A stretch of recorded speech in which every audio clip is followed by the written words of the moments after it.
Podem sentar, irmãos, é muito bom vê-los aqui nessa noite de domingo, diante de uma jornada de 7 dias, de 7 noites, diante de uma jornada por uma busca incessante pelo mover sobrenatural. E nós temos observado e acompanhado essa trajetória dessas noites. E temos visto como uma disposição de fé. Nós temos acompanhado, temos visto como o coração de muitos irmãos outra vez se inclinou pelo sobrenatural. Nós passamos daquele estágio de buscar, ou melhor, de esperar, para o estágio da busca. Ontem estávamos pela manhã numa reunião aqui com pastores e nós levantamos assim um tema bem interessante. E eu fiz a eles uma pergunta. Eu perguntei a eles: de quem é a última palavra? De quem é a última palavra para um canceroso? De quem é a última palavra para um empresário que está falindo? De quem é a última palavra para um casamento, para um casal que o casamento está se acabando? De quem é a última palavra, afinal de contas? E nós já criamos um refrão. A última palavra é de quem? É de Deus. Mas eu quero dizer para você que a última palavra não é de Deus. Não. A última palavra não é de Deus. A última palavra não é de Deus. A última palavra não é do médico. A última palavra não é do advogado. A última palavra é a sua. Isso te surpreendeu? Você está acostumado a ouvir os religiosos te falarem: a última palavra é de Deus. Não, a última palavra é a sua. Porque se a última palavra não fosse a sua primeiro, por que ele te daria a fé? Se a última palavra não fosse a sua, por que Jesus então teria dito: se você olhar para aquele monte e falar para ele, arranca-te daqui e planta-te dentro do mar, e não duvidar no seu coração, mas conforme você crer será feito? Então por que ele diria que você pode fazer isso? A história de um rei, na Bíblia, rei Ezequias. E o rei Ezequias, ele foi um personagem fundamental para uma geração de israelitas que havia se afastado de Deus. E Ezequias, num dado momento, ele ficou doente. E a Bíblia é muito clara quando diz assim: Ezequias ficou doente de uma doença mortal. Para nós hoje uma doença mortal seria um câncer. Eu não sei que tipo de doença mortal foi essa diagnosticada na época. E quem deu a notícia para Ezequias que ele estava à beira da morte? Foi o médico do rei? Você que conhece a história. Não foi o médico do rei. Quem deu a notícia que Ezequias estava para morrer e pediu para que ele colocasse a casa em ordem foi Deus. O profeta levou essa mensagem para ele. O profeta Isaías, um dos maiores profetas da Bíblia, um dos profetas mais relevantes de toda a história de Israel, entra no palácio, vai até onde Ezequias está deitado, e ele diz: olha, coloque em ordem a tua casa, porque você vai morrer. A última palavra é de Deus? Eu acho que qualquer um de nós aqui aceitaríamos. Bem, já que Deus disse, então agora eu vou esperar a morte. Mas o que Ezequias faz? A Bíblia diz que Ezequias vira o rosto para a parede. Isaías sai do quarto, ele começa a chorar e ele começa a orar.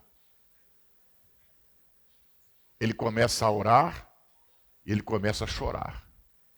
E quando ele está no seu choro, quando ele está na sua oração, não aceitando e não concordando com a morte, o profeta ainda não havia saído das dependências do palácio. E o Espírito do Senhor disse para Isaías: volta lá e fala para ele que eu ouvi a sua oração, e ouvi as suas lágrimas, e eu vou curá-lo, e vou acrescentar a ele mais 15 anos de vida. De quem é a última palavra? Às vezes nós vamos ouvindo as coisas, nós vamos ouvindo aí os religiosos falando, e cada um cria o seu pensamento, cada um cria a sua ideia, não é? E nós acabamos embarcando na mesma canoa com eles, sem parar para avaliar se realmente o que estão dizendo é uma verdade absoluta. E nesse caso, isso não é uma verdade absoluta. A última palavra não é de Deus. A última palavra é a sua. Posso ouvir um amém? Amém. A última palavra é a sua. Por isso ele te deu a fé. Se a última palavra não fosse a sua, não haveria necessidade da fé. Deixa simplesmente as coisas acontecerem e acabou. Deus disse, então, acabou. Não. Deus disse. Mas Ezequias disse: mas Senhor, não. E a Bíblia diz que Deus cura o Ezequias e acrescenta ele mais 15 anos de vida. Porque a última palavra diante de qualquer situação é a sua. Diga aleluia, irmão. Diga aleluia. Diga a última palavra. Não, vamos forte. Vocês não estão acreditando no que eu estou falando. Porque você está acostumado a ouvir só uma coisa. Satanás já fez a sua cabeça com isso. E você precisa libertar a tua mente. O maior propósito de Satanás é lançar mentiras com aparência de verdade. E nós tomamos essas mentiras com aparência de verdade, fazemos delas verdades. E nós andamos nessa mentira que se tornou uma verdade para nós. E por isso nós estamos nos distanciando da glória de Deus. Precisa tomar muito cuidado com isso. Quem está comigo aqui, levante a mão. Amém ou não amém? Então, muito cuidado com isso. A última palavra é a sua. Diga para quem está do seu lado. Diga para quem está do outro lado. Porque até hoje eu não encontrei na Bíblia a última palavra é de Deus. Então, criar isso aí. 30:19 de Deuteronômio. 30:19 de Deuteronômio diz assim: o pastor Marcelo está cooperando aqui comigo nessa palavra, com um texto. Os céus e a terra tomo por hoje, os céus e a terra tomo hoje por testemunha contra vós, de que tenho proposto a vida e a morte, a bênção e a maldição. Escolhe, pois, a vida para que vivas tu e a tua descendência. Quem escolhe? Quem resolve? Quem decide? Não está na hora de você mudar a sua mentalidade sobre isso, não? Diga, está na hora de você mudar a sua mentalidade. Hoje invoco os céus e a terra como testemunhas contra vocês, de que coloquei diante de vocês a vida e a morte, a bênção e a maldição. Agora escolham a vida para que vocês e os seus filhos vivam.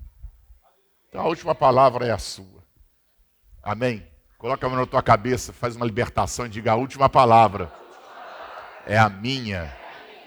Aleluia, dê um aplauso a ele. Daqui a pouco vocês voltam.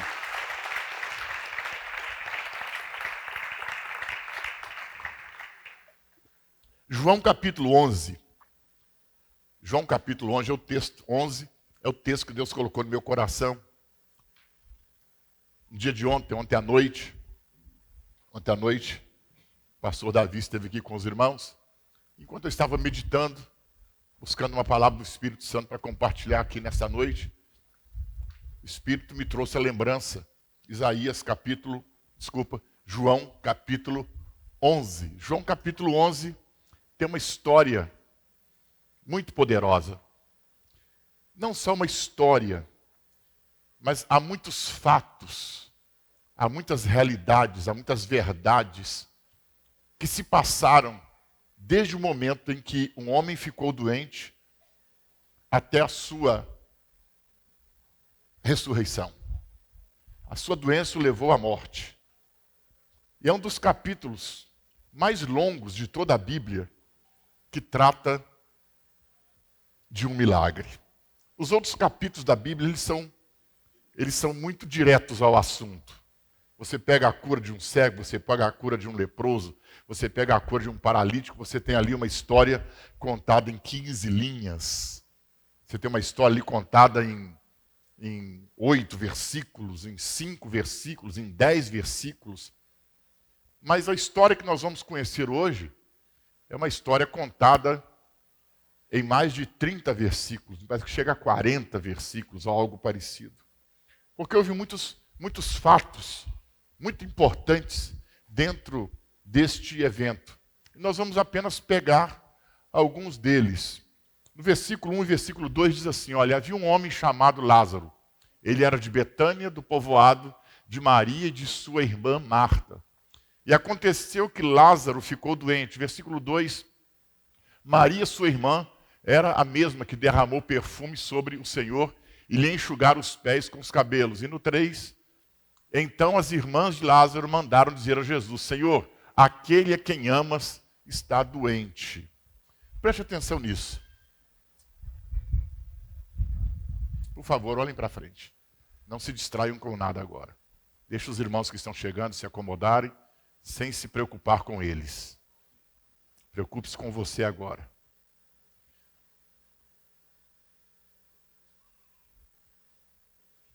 99% dos milagres que Jesus fez, seja curando um cego, um leproso, um surdo, libertando um endemoniado, foram milagres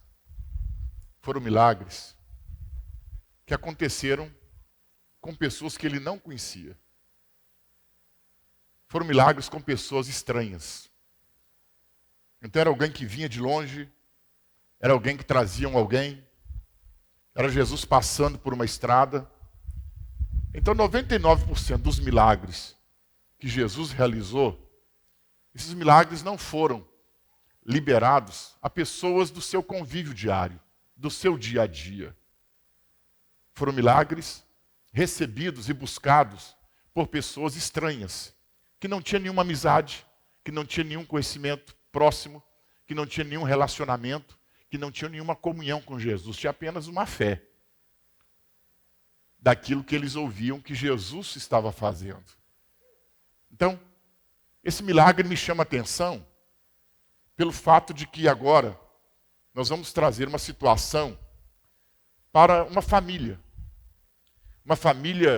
com quem Jesus ele tinha um relacionamento e uma comunhão muito próxima. Você pode perceber que o escritor usa o termo, aquele a quem o Senhor ama está doente.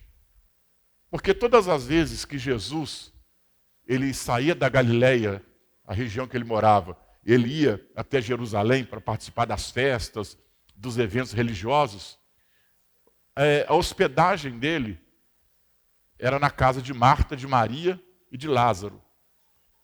Na casa deles, que ficava numa aldeia chamada Betânia.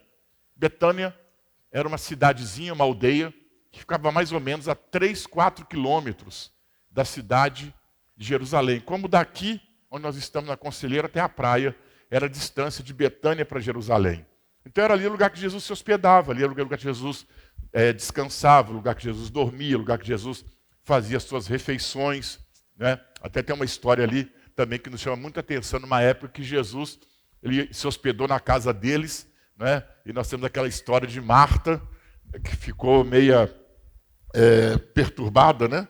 Quando ela estava servindo, fazendo coisas, e Maria estava sentada ali aos pés de Jesus. Ela não gostou daquilo, né? Ela cuidando de toda a casa, arrumando, limpando, sei lá, fazendo almoço, fazendo janta. Enquanto isso, Maria está sentada aos pés de Jesus, e Marta então dá um grito lá da cozinha, né? E pede para Jesus falar para Maria vir ajudar ela. E Jesus falou: Marta, você está muito preocupada, você está muito ansiosa, você está muito preocupado, você está, sabe?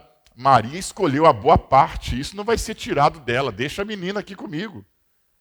Então era uma casa, uma família, que Jesus tinha muita liberdade. Jesus tinha essa família de amigos. Não eram discípulos que andavam com ele para lá, para cá, né? Não eram discípulos que estavam presentes em todos os lugares que Jesus estava, mas era uma família a quem Jesus muito amava. E uma família também que amava muito, não é, a Jesus. E então a Bíblia diz que Lázaro, né, o irmão mais velho, o irmão de Marta e de Maria, Lázaro acabou ficando doente. E não foi uma gripe, não foi um resfriado, não foi uma virose. Elas perceberam que a enfermidade de que Lázaro estava cometido era uma enfermidade perigosa, poderia levá-lo à morte. Então elas chamam o mensageiro, elas sabiam mais ou menos onde Jesus estava, e ela diz: olha, vão até Jesus, diga para ele que Lázaro, o amigo dele, a quem ele muito ama, está doente. Ele não está bem. E Jesus então recebe a mensagem. O mensageiro encontra Jesus, ouve a mensagem de que Lázaro não está bem, de que Lázaro ele está doente, Lázaro está enfermo. E quando se trata de pessoas que nós amamos, quando se trata de pessoas que são muito chegadas a nós, com quem nós temos uma boa comunhão, uma boa amizade, um bom relacionamento, sabe? Qual que é a nossa tendência? Qual que é a sua tendência? É largar tudo que você está fazendo, não é assim? E sair correndo para você socorrer aquela pessoa, para você ajudar aquela pessoa. Mas acontece que Jesus não fez isso. Jesus, ele ouviu a notícia, ficou sabendo e continuou fazendo o que ele estava fazendo. Jesus não largou tudo de lado, né? Vamos dizer assim, terminou de curar o último enfermo e falou: gente, fica aí porque eu tenho que atender agora um amigo, é uma coisa muito pessoal, é uma coisa muito íntima, né? Um pessoal muito chegado, entendeu? Então vocês me desculpam, né? Eu vou lá, vou resolver um problema dele e depois eu retorno aqui. Mas não, Jesus continuou fazendo o que estava fazendo. Ele até fala para os seus discípulos, né? Nos versículos seguintes, fala: olha, Lázaro está muito doente. Lázaro está enfermo. Mas Jesus não vai para Betânia. Jesus continua fazendo o que ele está fazendo. E aí então começa uma jornada.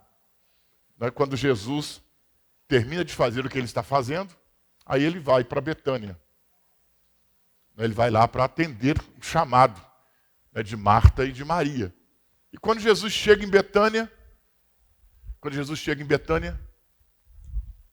Lázaro já está morto, Lázaro está há 4 dias enterrado, e é um pranto, choro. Os amigos, os parentes, os vizinhos ainda estão consolando as duas irmãs, porque afinal de contas, elas perderam alguém que é o suporte da casa, perderam alguém que é o suporte da família, né? Existem pessoas que são muito importantes na nossa vida e que a ausência delas, seja por qual razão for, faz uma falta tremenda para nós. Né? Tem pessoas, às vezes, que mudam de uma cidade para outra, pessoas até que morrem. Né? Enfim, quando essas pessoas nos deixam, nós sentimos um vazio muito grande. Né? E já vemos as dificuldades que vamos ter devido à ausência dela. Né? Normalmente as pessoas falam assim: ninguém é insubstituível. É sim.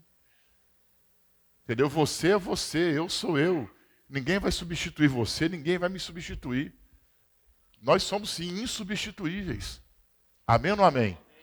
Somos sim insubstituíveis. Não existe essa coisa: fulano não tem ninguém insubstituível. Tem sim.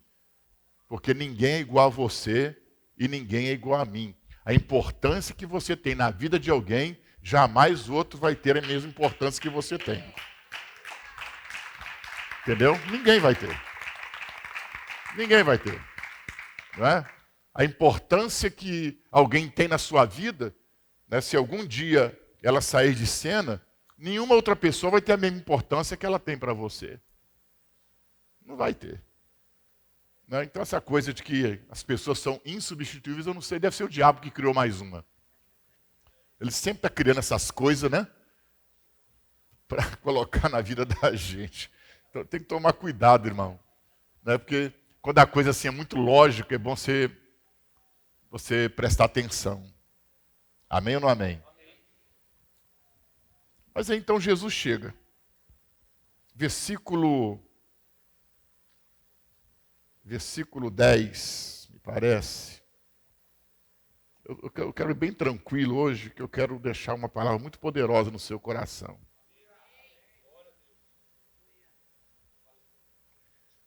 Versículo 17. Chegando Jesus, agora Jesus chega. Chegando Jesus, encontrou Lázaro já sepultado, haviam 4 dias. Preste atenção. Lázaro estava sepultado há 4 dias. Versículo 21. E aqui está a mensagem que eu quero compartilhar com você agora. Versículo 21. Alguém diz para Marta: Jesus está lá fora. Jesus chegou. Ele ficou do lado de fora da aldeia, ele não entrou dentro da aldeia, ele não foi direto para casa, ele ficou do lado de fora. E quando alguém diz para Marta, Jesus está lá fora, ela imediatamente, ela vai ao encontro de Jesus.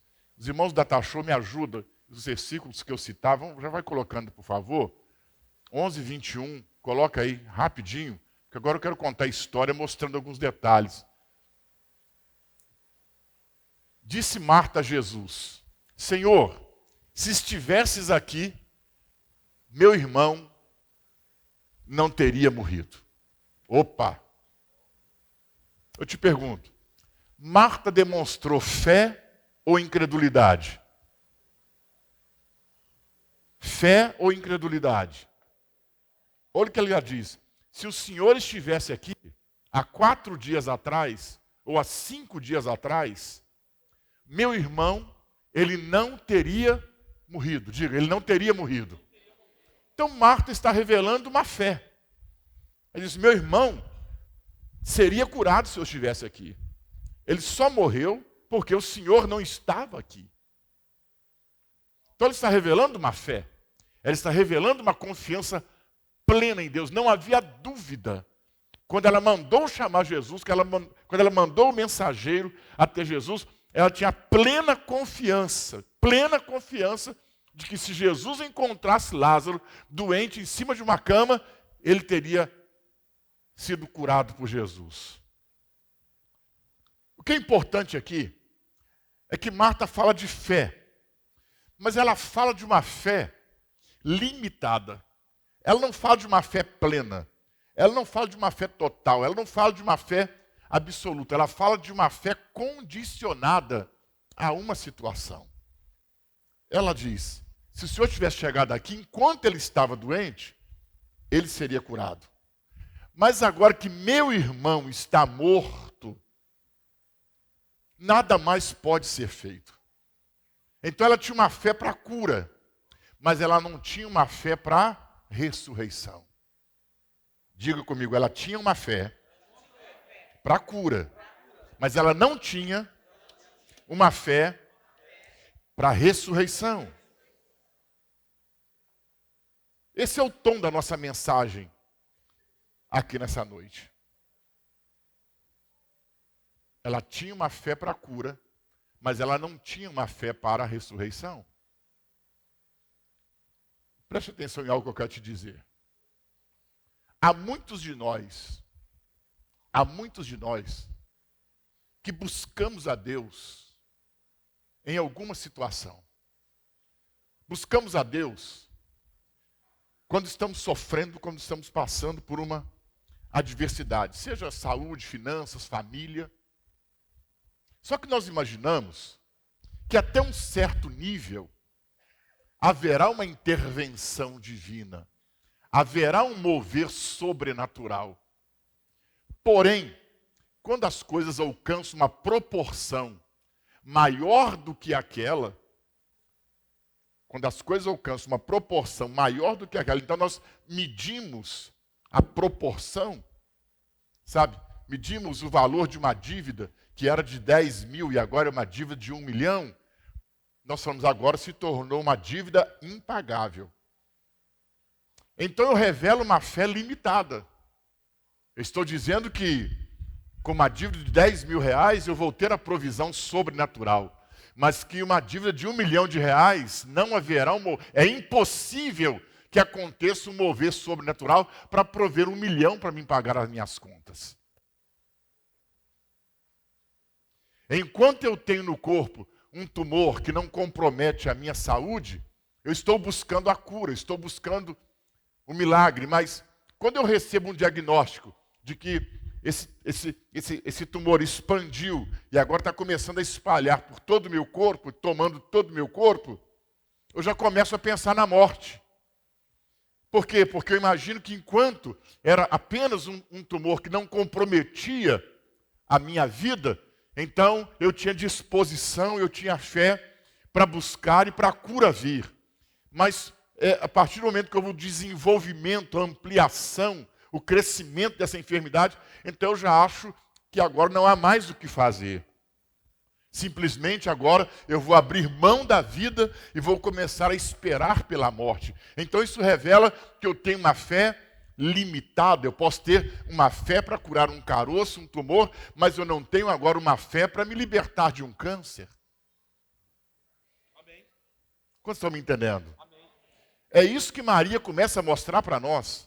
Eu tinha uma fé na cura, mas eu não tenho uma fé para a ressurreição. E se você tem uma fé para a cura, vai haver a cura. Mas se você precisa da ressurreição, você precisa da fé para a ressurreição. E se você não tiver a fé para a ressurreição não vai acontecer. Então, quando nós olhamos para as diferentes situações e adversidades que nós passamos por ela na vida, como nós temos problema financeiro, problemas que nós temos de família, problemas de casamento, sabe? O marido, a esposa vão lutando para manter o casamento durante um tempo, e eles acham que enquanto eles estão dando para levar e estão orando, então há uma grande possibilidade de vir o mover de Deus, né? Mover o coração, mudar o coração dele, ou mudar o coração dela, mas chega numa situação em que a pessoa se torna tão sensível que a gente chega a dizer, bem, acabou. Porque se Deus tinha que fazer alguma coisa, ele deveria ter feito em tal momento, deveria ter feito em tal época. Agora que degringolou tudo, não há mais o que fazer, está perdido. Vamos para o advogado, vamos procurar o divórcio, acabou tudo. Porque nós tínhamos uma fé para manter enquanto nós víamos uma possibilidade. Mas quando nós perdemos essa possibilidade, então nós abrimos mão. Ou seja, nós temos a fé para uma restauração enquanto nós estamos em um determinado nível de conflito e de crise. Mas nós não temos a fé para a restauração quando esse nível, né, quando essa crise, ela ganha uma dimensão maior. Aí nós não olhamos mais com os olhos da fé na altura do milagre que nós estamos precisando. Então muitos de nós temos uma fé para uma altura de milagre, mas não temos uma fé para uma altura de um outro milagre. Então por isso que Marta está dizendo, se o Senhor tivesse chegado aqui, ele não teria morrido. O problema teria sido resolvido. Então ela tinha uma fé para a cura, mas ela não tinha uma fé para a ressurreição. Quem está me entendendo? Amém ou não amém? E é isso que o Espírito Santo quer trabalhar na nossa mente. É isso que o Espírito Santo quer trabalhar no nosso coração, no encerramento dessa semana de milagres. Aumentar o nível da nossa fé. Diga aleluia. Sair de um nível que nós já acostumamos a andar nele, a transitar nele, a viver nele, e agora subir para um nível de coisas que nós, em muitas outras situações, já abrimos mão, mas agora nós vamos entrar nesse nível de conquistas maiores. Porque a fé, ela pode ser aumentada. Os discípulos fizeram esse pedido para Jesus. Senhor, aumenta-nos a fé. Diga aleluia. A Bíblia mostra diferentes tamanhos de fé. A Bíblia mostra uma fé pequena. Quando os discípulos estavam dentro de um barco e o navio ia naufragar, estava para afundar, E desesperados eles gritaram para o socorro. E qual foi a palavra de Jesus? Homens de pequena fé. Mas quando aquele centurião romano deixou o empregado em casa, paralítico e endemoniado, e foi até Jesus, e Jesus disse, eu vou na tua casa, eu vou curar o teu empregado. E ele diz, não precisa ir lá, manda uma só palavra e meu empregado vai ficar curado. Jesus parou, levantou a cabeça, olhou para todo mundo e falou, até hoje eu ainda não tinha encontrado alguém que tivesse uma fé desse tamanho. Pode ir, seu empregado está curado, libertado. Conforme você creu, já foi feito. Como estão me entendendo? Amém ou não amém? Então guarde isso. Marta tinha uma fé para a cura, mas Marta não tinha uma fé? Não tinha uma fé para a ressurreição? Será que você não está sofrendo hoje na vida, não é por isso? Você já teve umas experiências, você sabe quem é Deus, você sabe o que, é que Deus pode fazer, mas em um nível de fé. E agora você está lidando com uma coisa maior, você está lidando com um desafio maior, ou você está lidando com um sonho maior, você está lidando com um projeto maior. Mas aí você está limitando o que é grande, porque a sua vida parou no que é pequeno. Você está só no nível da cura. Entende o que eu estou dizendo? Quando você já poderia estar no nível da ressurreição. Posso ouvir um amém ou não? Deus está nos movendo, irmãos, para nós sermos uma igreja de pessoas movidas pelo sobrenatural. Esse tempo está chegando. Nessa semana o Espírito Santo trabalhou isso na nossa mente, no nosso coração. Muitas tradições religiosas cristãs foram quebradas aqui nessa semana. Você que pôde nos acompanhar todas as noites, foram noites de crise espiritual, de conflito espiritual, de libertação de cadeias e de prisões mentais jogadas e lançadas por Satanás. Que mantém a pessoa na dor, que mantém a pessoa no sofrimento, que mantém a pessoa chorando. E ela acaba se conformando a esse tipo de vida.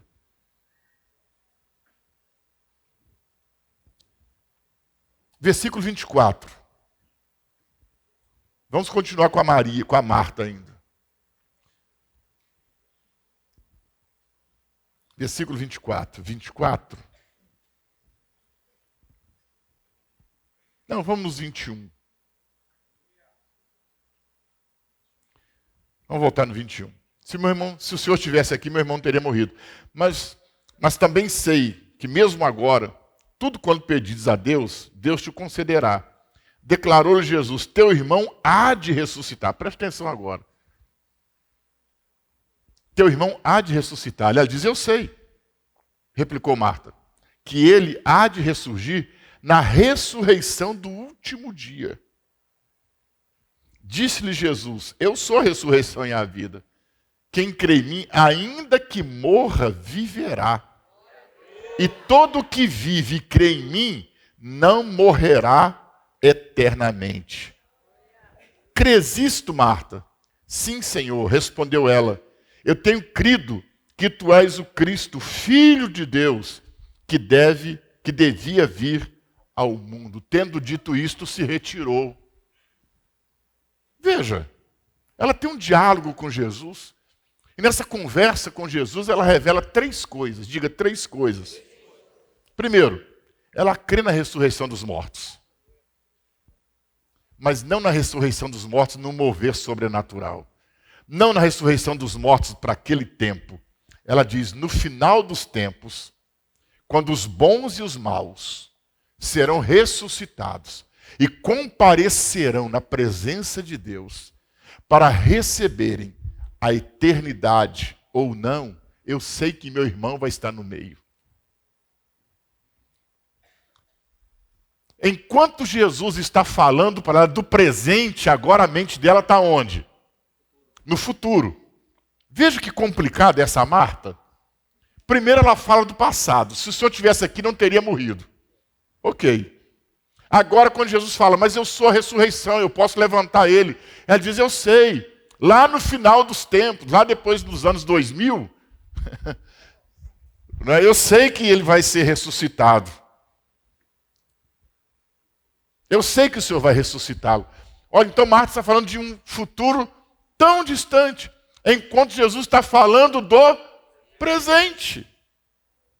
Essa é uma outra situação que você precisa encarar ela. As promessas que são liberadas para você aqui não são para daqui 20, 15 anos. As promessas que são liberadas para você aqui é socorro presente, é liberação imediata para a sua vida.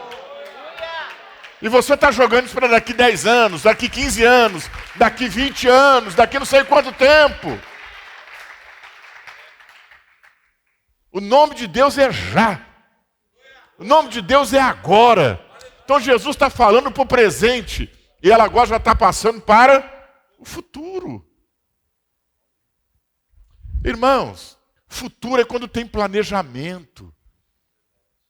Eu olho para o futuro quando eu planejo o meu futuro no presente. Quem está me entendendo? É muito diferente. Sabe, é muito diferente. Há milagres que não são planejados para o futuro. Há milagres que eles precisam ser realizados aonde? No presente. Quem me entende, diga amém. Diga no presente. Então ela crê na ressurreição. Ela crê no poder da ressurreição, mas no fim dos tempos. Segundo, o que eu acho legal nela é que ela, em momento nenhum, ela nega a fé em Jesus. Ela nega a fé no milagre. Mas como que é isso, bispo? Ela diz assim, eu reconheço que tu és o Cristo, o Filho de Deus. Eu reconheço que tu és o Cristo. Eu reconheço que tu és o Messias. Eu reconheço que tu és ungido. Eu reconheço que tu nasceu da Virgem. Eu reconheço que você foi ungido pelo Espírito Santo. Eu reconheço que as obras que você faz são feitas pela unção do Espírito Santo que está em você. Eu reconheço tudo isso. Eu reconheço que você é o libertador de Israel. Eu reconheço tudo isso. Você está me entendendo, sim ou não? Eu reconheço tudo isso. Terceiro, que eu achei muito interessante, ela crê no seu poder de intercessão. Quando ela fala para Jesus, não, eu sei o que você pede ao Pai, Ele te atende. Você entende? Às vezes, gente, não é esse o estilo de vida que nós temos vivido na igreja? Quem está me compreendendo? Seja sincero. Eu não sei se eu estou conseguindo alcançar sua mente e seu coração com essa palavra.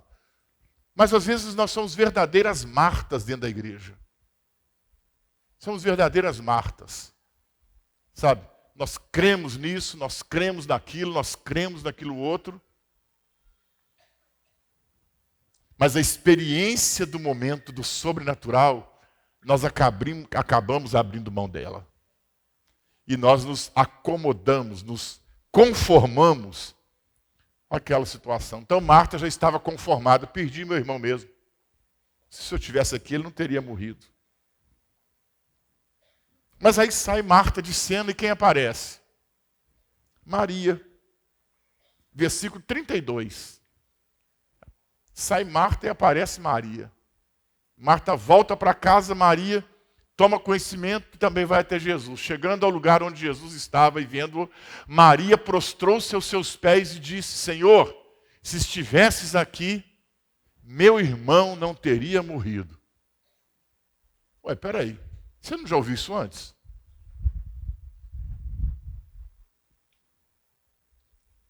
Você não já ouviu isso antes? Sim ou não? Há meia hora atrás, quem disse isso? Há meia hora atrás, Marta disse isso. Se eu tivesse chegado aqui, meu irmão não teria morrido. O que isso nos ensina? Um cuidado que você precisa ter. Diga, um cuidado que eu preciso ter. Qual o cuidado que eu preciso ter? Eu preciso tomar cuidado com aquilo que as pessoas dizem próximo de mim. Nós estamos falando agora de quem? Maria. Maria que estava assentada aos pés de Jesus. Maria para quem Jesus disse a Marta, ela escolheu a melhor parte e não lhe será tirada. Mas agora Maria está falando igual a Marta.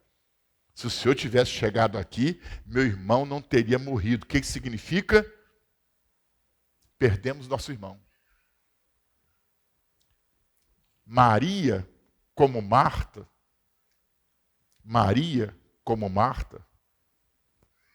tinha a fé para a cura, mas não tinha mais a fé para a ressurreição. Agora, veja que perigo. Há tempos atrás, Maria falava como Marta. Maria pensava como Marta. Então eu quero te dizer uma coisa aqui nessa noite. Permita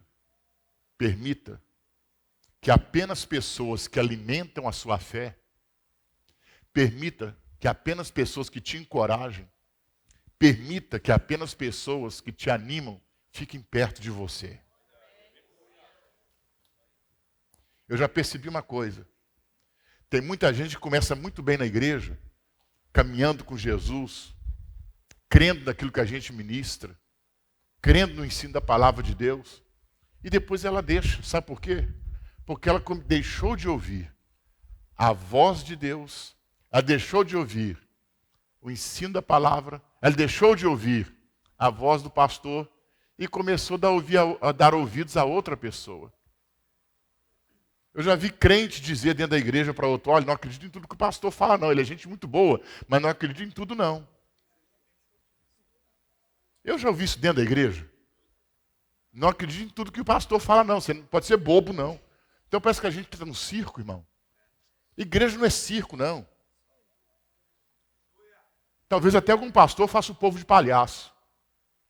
Mas aqui na Casa da Bênção a gente não dá nariz de palhaço para ninguém não. Talvez em algum lugar realmente estão dando nariz de palhaço para muita gente aí. Tem muito lugar que é só um circo mesmo. Mas você precisa selecionar as pessoas que...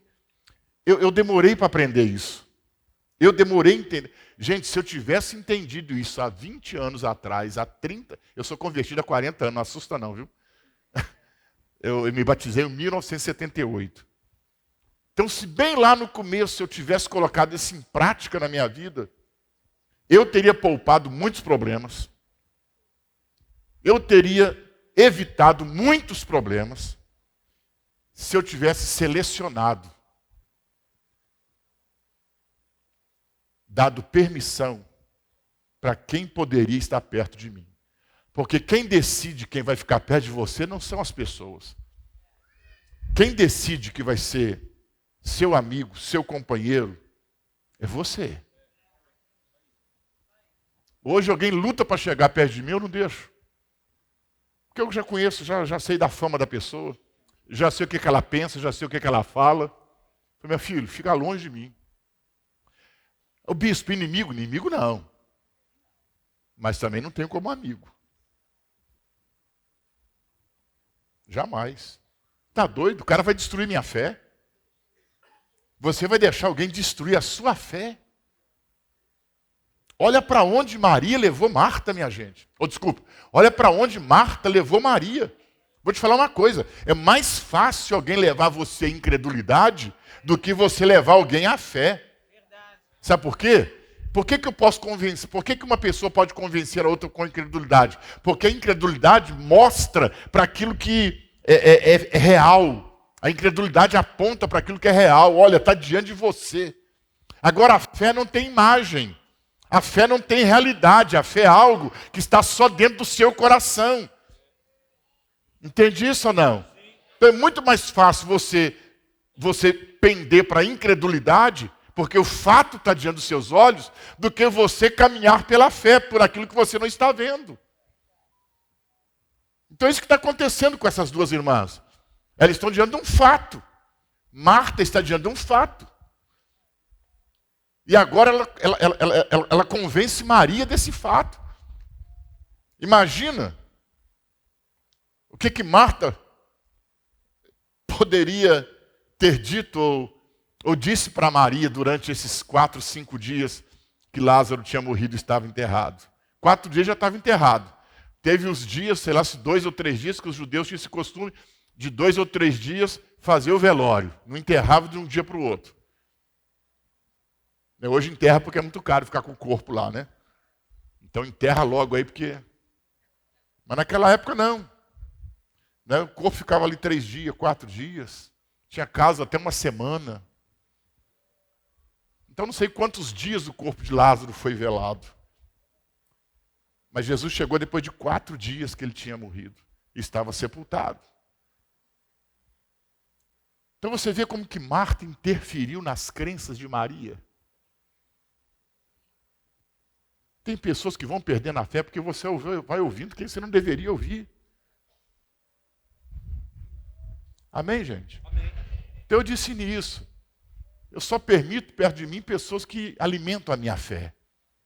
Quem começa a colocar uma coisa ou outra, fala, opa, estou fora. Eu tenho que saber escolher minhas companhias. Quem está me entendendo, diga amém. Amém ou não amém? Eu tenho que saber escolher, porque tem irmãos incrédulos, viu, gente? Nem todos os irmãos são de fé, não. Vê a Marta. Ela acreditava em muita coisa, mas não acreditava na... Quem entendeu isso, diga amém. Ela acreditava em muita coisa, mas não acreditava. E ela fez Maria acreditar só no que ela acreditava. Quem está me entendendo aí, pessoal? Eu acho que tem um monte de gente passando pela sua cabeça aí agora, não tem? Porque as pessoas, elas querem que a gente acredita só no que elas acreditam. Quando você dá um passo além da fé dela, ela te critica. Quando você dá um passo além da fé dela, ela acha que você é orgulhoso, prepotente. Você dá um passo além da fé dela, ela já julga você, quer aparecer. Vai quebrar a cara. Aí você, com medo de quebrar a cara, recua. Ficou na mão de Satanás. Estou sendo claro com os irmãos? Sim ou não? Acho que essa semana de milagres é uma semana mais de libertação da mente, para a gente viver os grandes momentos que Deus vai trazer para nós daqui para frente. Deus nos preparando, Deus nos libertando, Deus tirando esses entulhos que foram sufocando a nossa fé e a nossa confiança, para abrir as portas para a gente ter as maiores experiências da nossa vida em nome de Jesus. Diga glória a Deus. Então Maria chega dizendo a mesma coisa. Maria que esteve assentada aos pés de Jesus, versículo 32, né? Está lá. Chegando ao lugar onde Jesus estava e vendo Maria, prostrou-se aos seus pés e disse, Senhor, se estivesses aqui, meu irmão não teria morrido. Versículo 33. Versículo 33. Versículo 33. Aqui tem uma outra característica nesse milagre. Jesus foi movido a ressuscitar Lázaro. Isso aqui é muito poderoso. Não foi pela fé das irmãs. Não foi pela fé de Marta e de Maria. Jesus decidiu ressuscitar Lázaro, porque Lázaro era seu amigo.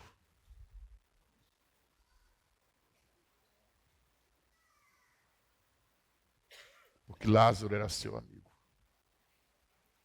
Ao ver chorando Maria e os judeus que a acompanhavam, Jesus agitou-se no espírito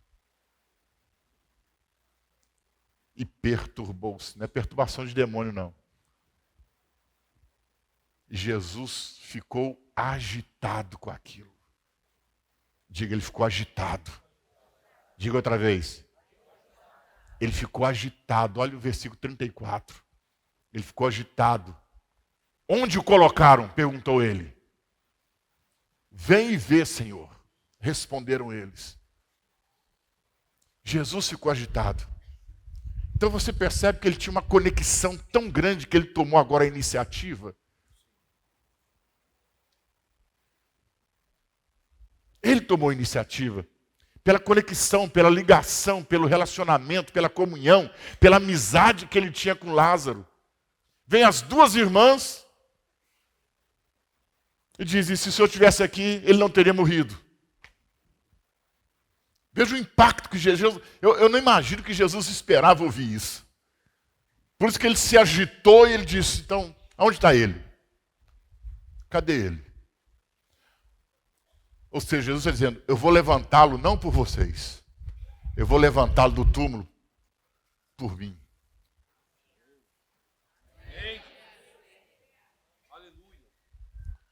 Eu vou levantá-lo por mim. Isso aqui Jesus nos ensina uma coisa. Existem pessoas que são tão ligadas a nós, que estão tão conectadas à nossa vida, que quando ela está sucumbindo diante de uma situação, nós não esperamos agora um pedido de fé dela. Pela ligação que nós temos com essa pessoa, nós mesmos tomamos a iniciativa. Eu vou jejuar por você amanhã. Ele não me pediu, mas eu vou fazer isso. Agora não é por ele, não. Agora é por mim. Quem está me entendendo? Amém. Eu vou fazer uma oração, uma semana de oração por você. Mas você não me pediu, não. Mas Deus vai operar não é através de você, não. Deus vai operar através de mim. É isso que Jesus está dizendo. Agora é por meio de mim mesmo que Lázaro vai ressuscitar. Não é por meio de vocês. Talvez, se Lázaro fosse um estranho, Jesus não tomaria essa decisão. Porque os estranhos, ele sempre operou por meio da fé de alguém. Mas agora uma pessoa chegada, uma pessoa conhecida, uma pessoa do relacionamento a quem ele amava. Agora ele decide fazer o milagre, não pelas irmãs, mas ele decide fazer o milagre por meio dele mesmo. Quando estão me entendendo, digam amém. Digam aleluia.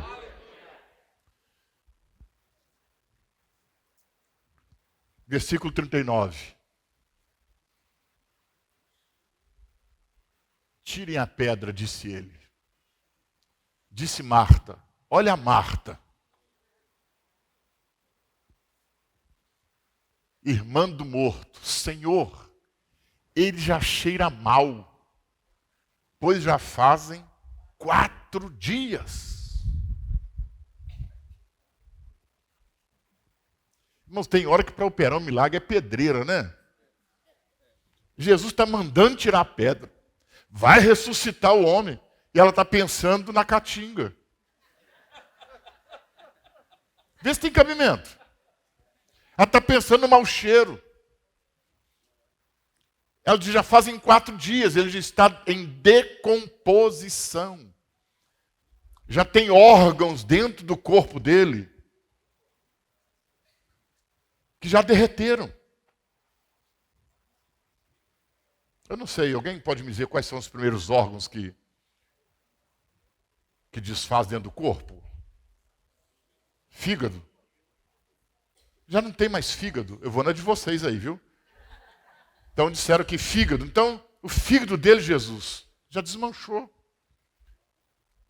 O médico Juca está dizendo, o baço.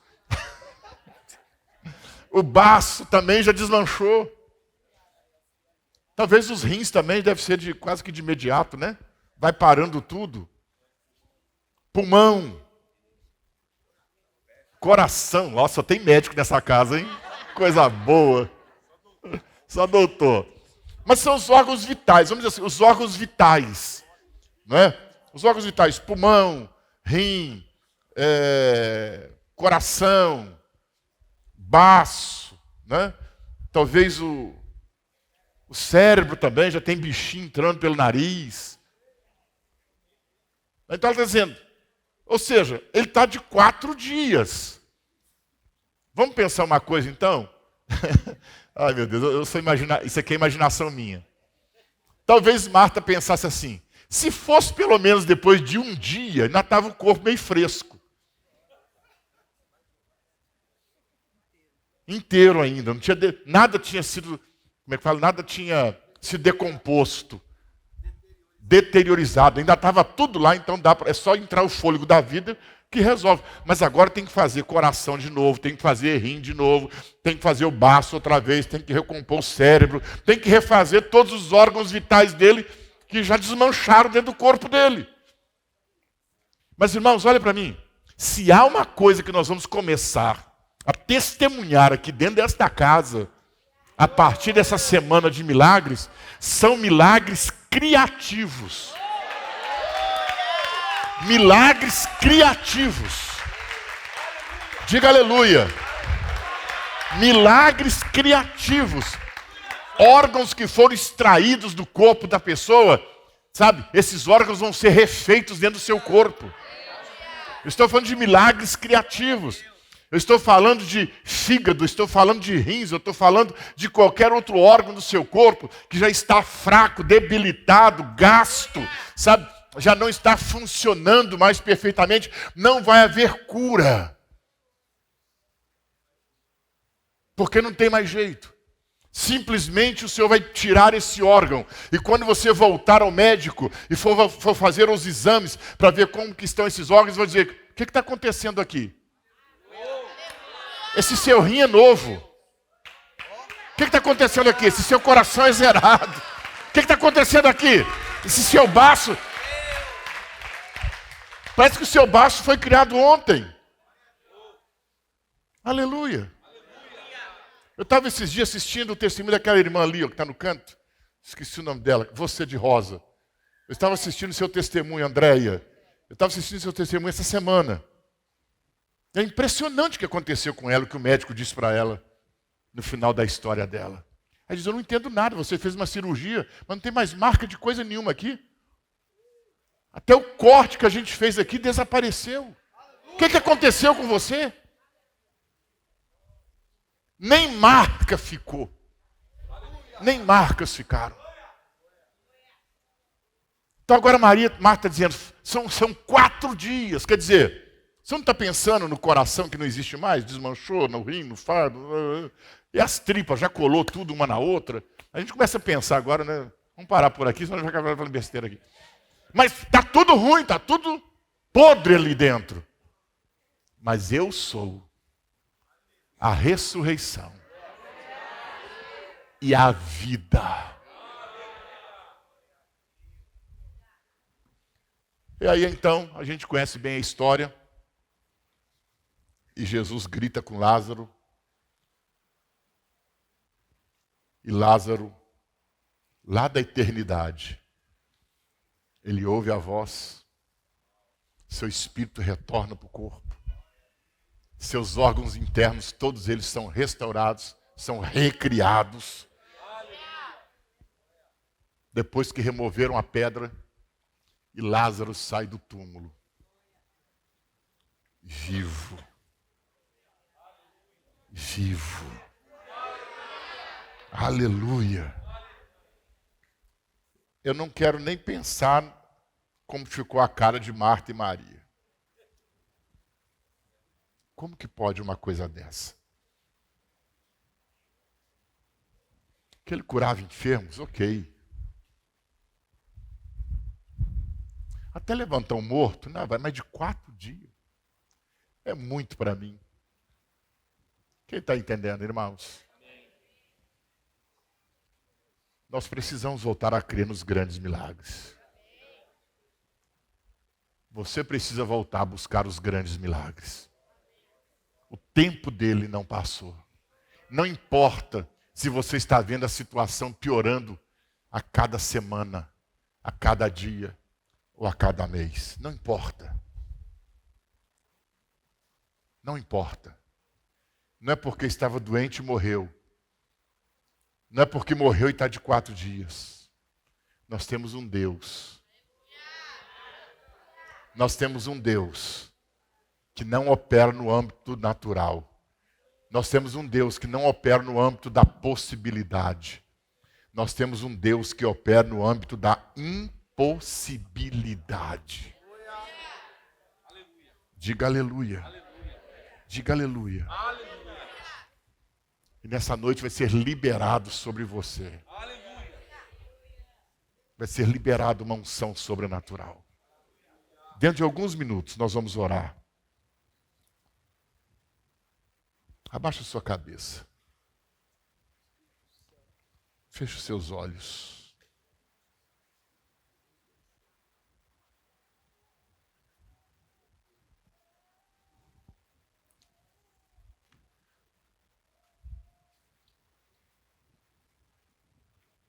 Aleluia.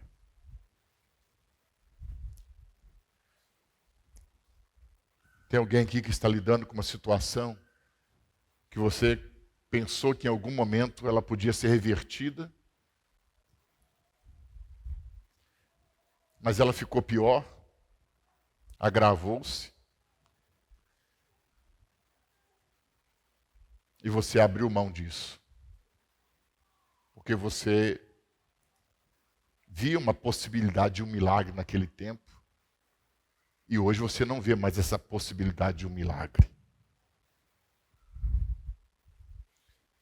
Sabe aqueles irmãos que dizem assim, se Deus tivesse que fazer alguma coisa, tinha feito em tal época, teria feito em tal momento, teria feito em tal situação.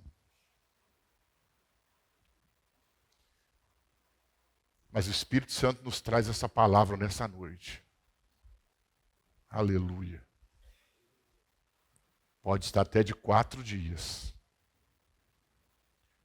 Mas a última palavra é a sua. Vai continuar sendo a sua. E você pode continuar buscando. Você pode continuar orando. Você pode continuar jejuando. Você pode continuar clamando. Você pode continuar pedindo.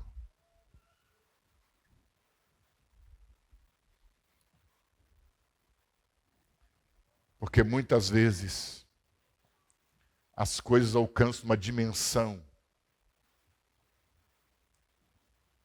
de sofrimento e de perdas tão grandes, porque através delas, o nome do Senhor, ele vai ser exaltado e glorificado.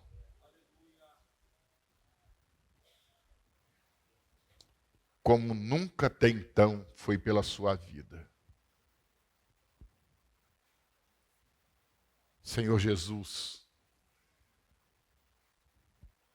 Senhor Jesus.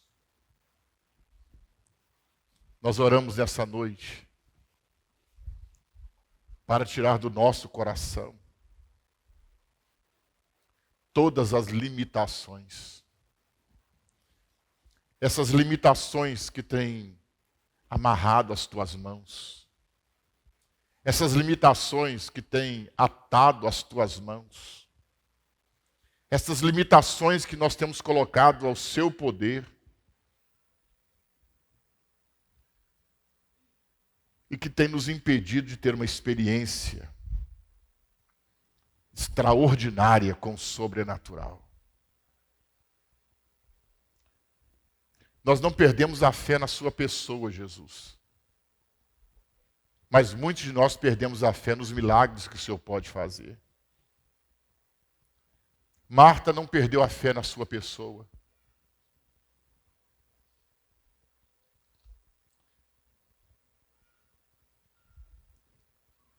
Mas a fé dela só ia até o nível da cura. Não alcançava o nível da ressurreição. E por isso ela abriu mão de pedir ao Senhor que ressuscitasse Lázaro. Senhor, aqui nessa noite, nós curvamos a nossa cabeça, mas também curvamos, além da cabeça, o nosso coração.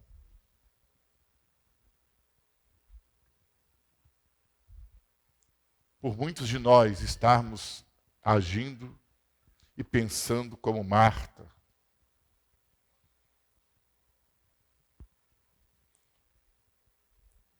Que estamos debaixo de um poder limitado.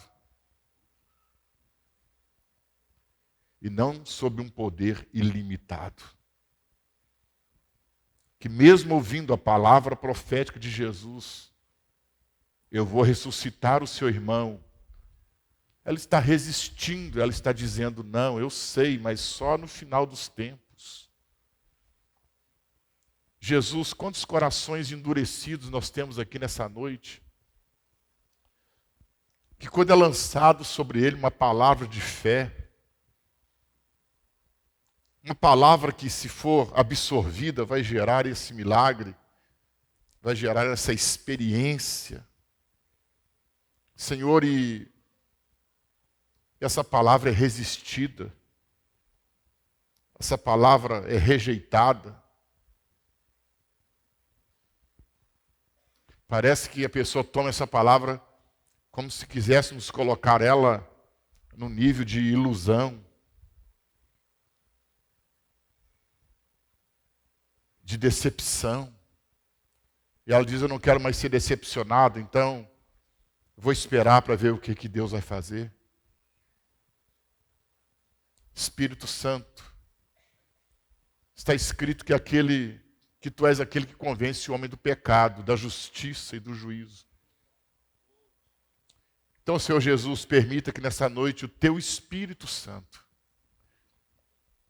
ele tome essa palavra, e ele entre no coração desse homem, dessa mulher, desse rapaz, desta moça, desse adolescente, desse adulto, desse ancião, onde existem fortalezas que foram formadas, que foram criadas. Fortalezas criadas e formadas durante tempos de luta, de tribulação, de amargura, de tristeza, de doenças, de enfermidades, de problemas familiares, de problemas financeiros, de problemas emocionais. E como Marta e Maria, estas fortalezas têm resistido à sua palavra. Aquelas fortalezas que estavam na mente de Marta e Maria estavam levando elas a não terem mais o irmão de volta. Essas fortalezas que têm impedido esses irmãos de receberem a tua palavra, e de levantar, e de lutar, e de exercer a sua fé em jejum, em oração, em consagração, em confissão profética da tua palavra. Muitos deles estão como Marta, Senhor, estão na igreja, eles cantam, eles adoram, eles até oram, eles reconhecem a Ti, Jesus.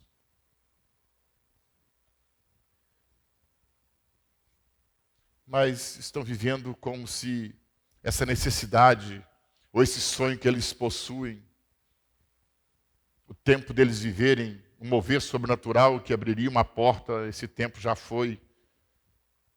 Esse tempo já passou, porque na verdade havia uma fé na situação, havia uma fé na possibilidade.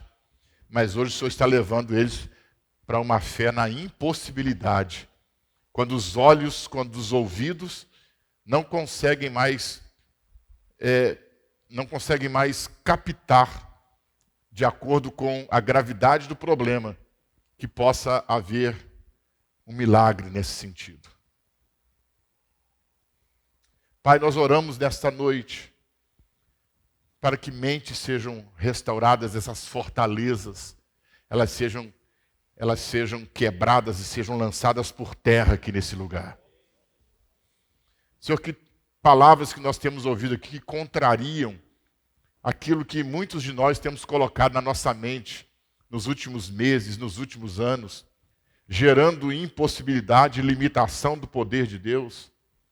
Frases que parecem serem bonitas, frases de efeito, Senhor, que infelizmente criadas no inferno, foram lançadas por Satanás e tomadas como verdade por muitos de nós.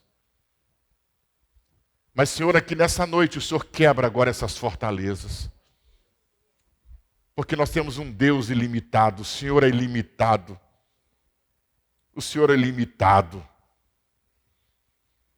É quando parece que não tem mais uma saída, então nós levantamos a voz e nós encontramos essa porta. É como Moisés, que está diante do Mar Vermelho, e Faraó está vindo atrás, e Moisés então roga a Deus, e Deus simplesmente diz: ô Moisés, por que você está orando?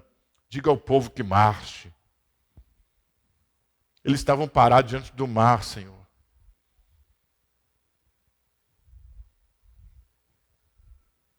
haviam vivido as 10 experiências do Egito de manifestação do seu poder. Mas o mesmo Moisés achava que o mar era coisa muito grande para ser removida. Mas o Senhor disse: Moisés, marche, continue. O que eu comecei, eu não terminei. Senhor Jesus, então aqui nessa noite, nós buscamos por uma renovação da fé, nós buscamos, Senhor, por um novo tempo, nós buscamos, ó Deus do céu, por um renovo, nós buscamos pelo óleo, pelo bálsamo derramado sobre a nossa cabeça para quebrar os jugos, Senhor, nos fazer levantar e andar vitoriosamente. Em o nome do Senhor Jesus aqui nesse lugar. Senhor Deus, nós queremos ver a Tua glória na sua mais alta expressão. Nas manifestações que ainda não vimos, não ouvimos e não experimentamos. Pai eterno dos céus, em nome de Jesus, começa a gerar algo grande no coração de cada um. Em nome do Senhor Jesus. Em nome do Senhor Jesus. Em nome do Senhor Jesus. Em nome do Senhor Jesus. Senhor Deus, e essa libertação começa a acontecer agora em nosso interior. Que os nossos olhos voltem a ser abertos para os grandes milagres. Que os nossos olhos voltem a se abrir, Senhor, e as nossas mãos voltem a se estender, e os nossos pés voltem a caminhar no sobrenatural. E nessa noite nós promovemos um rompimento contra toda essa mentalidade que tem nos aprisionado numa vida religiosa mesquinha, miserável, pobre, sem nenhuma expressão, sem nenhuma manifestação da sua glória e do seu poder. Em o nome do Senhor Jesus, restaura nessa noite, restaura corações aqui nessa noite, restaura as mentes nessa noite, restaura-nos, Senhor, restaura-nos, para que nós não fiquemos como Marta, apenas crendo no Senhor, mas limitando o Senhor. Não. Nós queremos o exercício da fé plena. Uma fé plena. Em o nome do Senhor Jesus. Em o nome do Senhor Jesus. E todos os irmãos digam amém. Amém. Dê um aplauso a Ele.